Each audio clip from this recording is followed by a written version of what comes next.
Mariana. And Lainey. How you guys doing? We're back again. We are going to talk about something that a lot of people don't bring up. We are. What not to do when you're buying a house.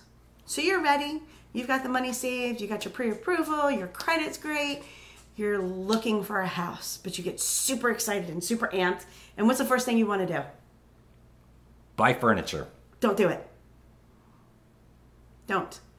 2 reasons. You're eating into that money that you saved for your down payment, for your closing costs, right? That's huge. Some people even go and put it on a credit card. Do you know what that does?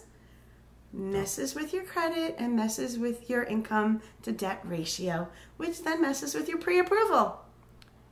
Not only that, a lot of the furniture stores, at least around here, and we're not going to name names, but they want you to open up an account and they give you 60 months, 72 months to pay this off. And what happens when you go and you apply for that?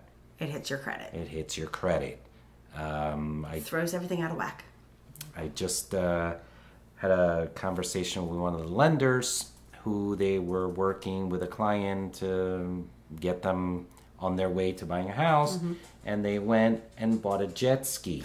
Yeah, I've heard of people buying new trucks. Great, you've got fantastic credit. During the process of applying and going through the mortgage process and underwriting and all that stuff. And so, guess what? It kills your file and you can't buy the house. It came up, and this was right before closing, and they almost didn't go to closing because of this.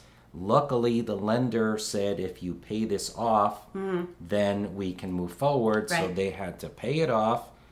Thank God they had the money. Yeah. Pay it off to then keep moving forward. But that could have killed it, and that was a day or two before clear to close. Yeah. So there's a couple. There are a couple of exceptions. Like I have a cousin who leases her vehicles. She just doesn't want to own one for whatever reason, personal preference. And she recently. No? I hate owning. I like leasing, give it back, and get something new. She's recently going through some personal things and is buying her house from her soon-to-be ex-husband. Comes up, her lease is up. And she has to turn the car, and I think it was like within 30 days or something like that. And she got a new lease, and it was within, I think, like $20 of the old payment. So the lender had reached out to her and said, wait a minute, what's going on?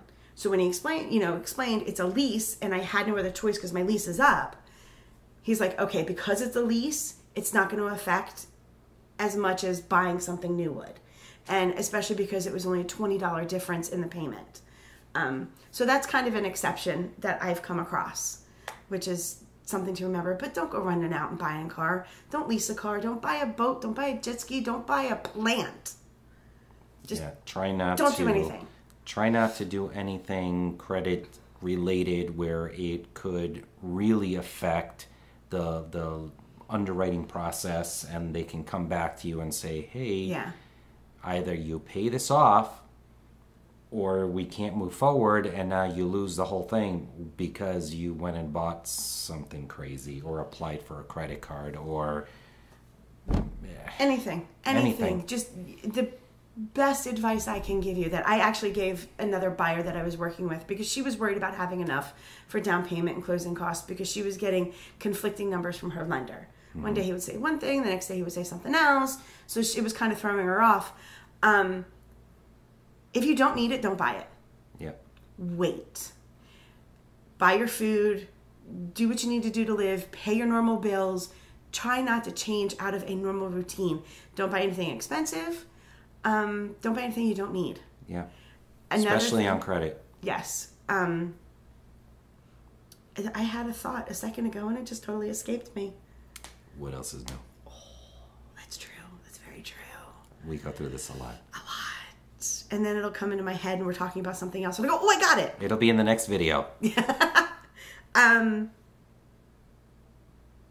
Really, I can't. It was a good point too, and I should have written it down. You should have written it down. That's why I have a notebook right here. You don't see this notebook, but I have a notebook. We keep looking down, so we're not being rude and not talking to you guys, but we keep looking at the notes to make sure that we cover everything that we wanted to cover. Right.